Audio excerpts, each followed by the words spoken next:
হে আল্লাহ, একমাত্র আপনার কাছেই আমি আমার দুর্বলতার কথা জানাচ্ছি, এবং একমাত্র আপনার কাছেই আমি আমার অভাবের কথা জানাচ্ছি, এবং মানুষের নিকট আমার অসম্মানের কথা একমাত্র আপনাকেই বলছি।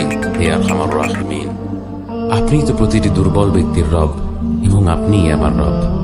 আপনি কার কাছে আমাকে ছেড়ে দিলেন? এমন অচেনা মানুষদের কাছে যারা আমার ক্ষতি করতে চায়, নাকি এমন শত্রুর কাছে যাকে আপনি আমার চেয়ে অধিক শক্তি দিয়েছেন? হে আল্লাহ, যদি আপনি আমার উপর রাগ না করে থাকেন তাহলে এর কিছুতে আমার কিছু আসে যায় না, কিন্তু আপনার আশ্রয় পেলে আমার পরিস্থিতি আরেকটু সহনীয় হবে। হে আল্লাহ, আমি আপনার চেহারার নূরের কাছে আশ্রয় চাই, যা সব অন্ধকারকে উজ্জ্বল করে দিয়েছে, যা দুনিয়া এবং আখিরাতের সব বিষয়ের সংশোধক। আল্লাহ, আপনার রাগ এবং অসন্তুষ্টি থেকে আমি রেহাই চাই।